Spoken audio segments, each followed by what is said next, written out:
Olá pessoal, aqui é Leonardo Montes, diretamente do campo, da região de Uberaba, Minas Gerais, trazendo mais uma reflexão. Hoje, dia 15 de abril de 2019, e o nosso tema hoje é Cuidado ao mexer no seu passado espiritual. Se você quiser ouvir outras reflexões, acesse youtube.com/Foz Espiritualista. Muito bem.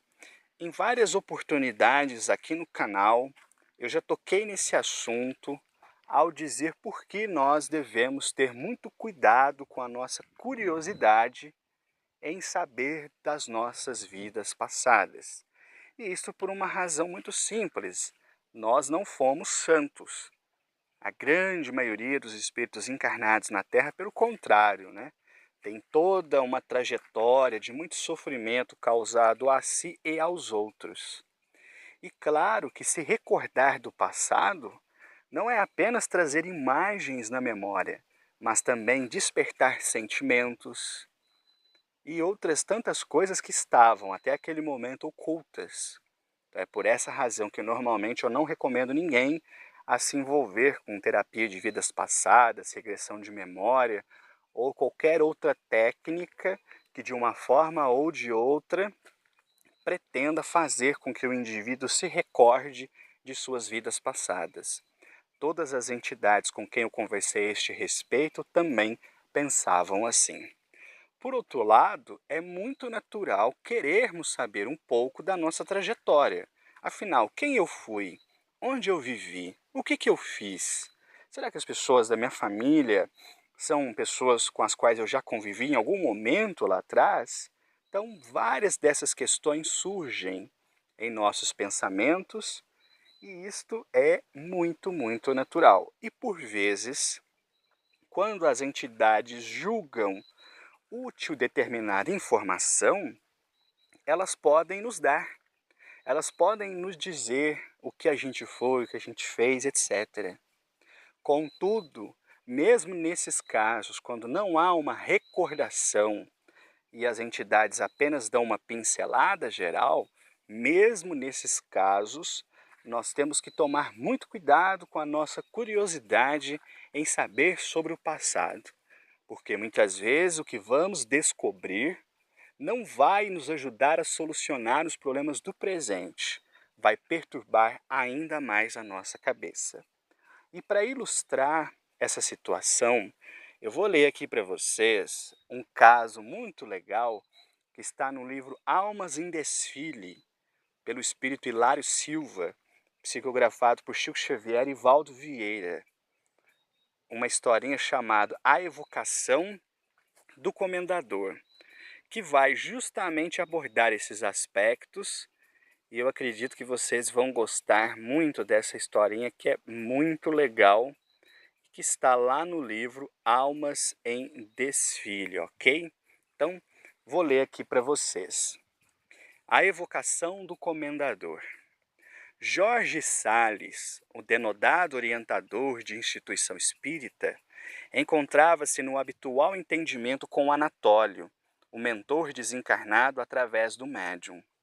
As tarefas da noite haviam praticamente chegado ao fim, mas Jorge sentia-se necessitado de instrução e por isso dilatava a palestra, ao pé dos amigos, a constituírem um círculo de oração. Os obsidiados crescem de número, dizia Salles, preocupado, e precisamos antepor providências. Sim, concordava o amigo espiritual, é necessário estender o clima da serenidade, do trabalho, do entendimento e da prece. E a conversação avançou. São lutas morais por toda a parte.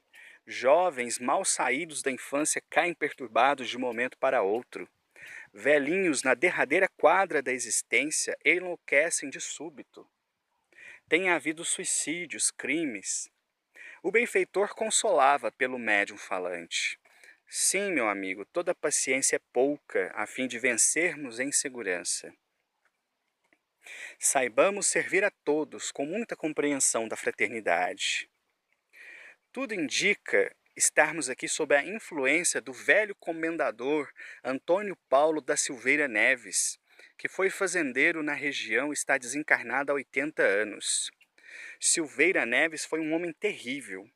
Consultei documentos na municipalidade e tenho ouvido pessoas da zona cujos ascendentes lhe comungaram a intimidade. Possuía escravos em legião, e entre eles era conhecido por flagelo de todos.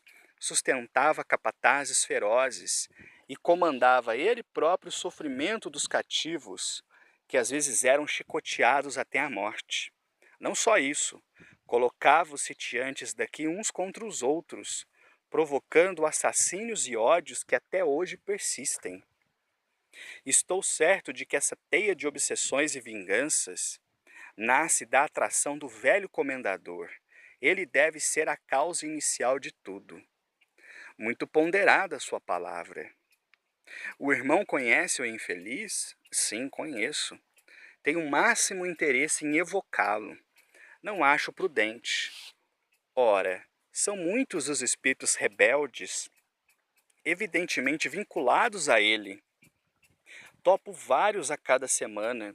Uns se declaram vítimas do comendador, muitos acusam o comendador e outros ainda prometem que não haverá mudança aqui, enquanto não liquidarem o comendador.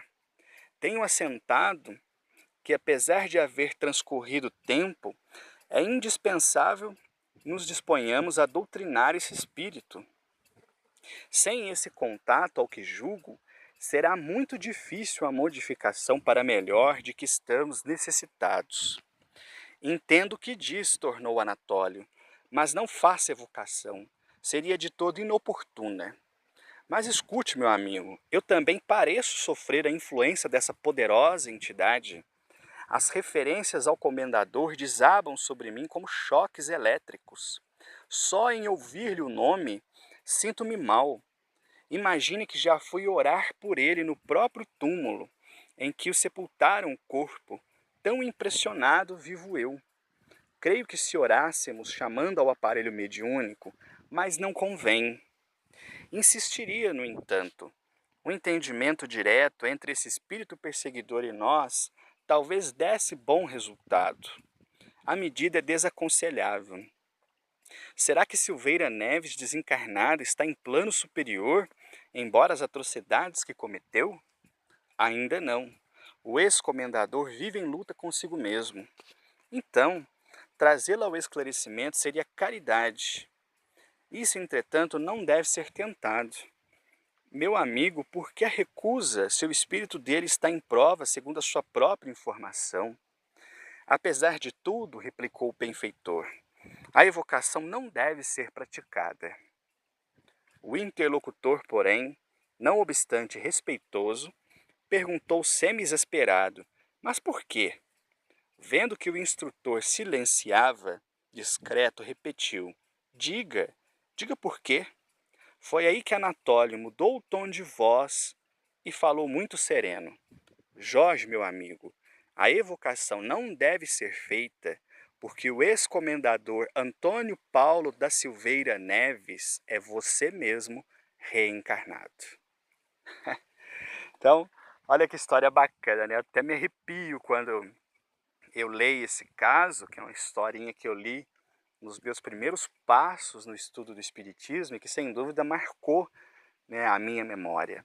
E acho que ela ilustra bem aquilo que eu disse no começo da reflexão, né?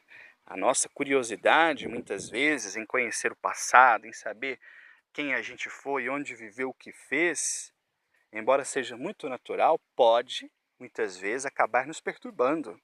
Imagina a cabeça desse Jorge Salles, que hoje era um trabalhador espírita em dificuldade na tarefa de esclarecimento e doutrinação àqueles espíritos, muitos dos quais ele mesmo foi o responsável pelo sofrimento, e de repente, após essa grande insistência, termina por saber, ainda que não seja através da recordação, que aquele espírito que ele imaginava ter sido a causa inicial de todos os sofrimentos da região e que trouxe tanta tragédia, dor e sofrimento para aquelas pessoas, na verdade, ela era ele mesmo, agora em tarefa de reajuste, trabalhando na orientação aos espíritos sofredores. Então, será que existe uma chance de uma informação dessa natureza perturbar a pessoa?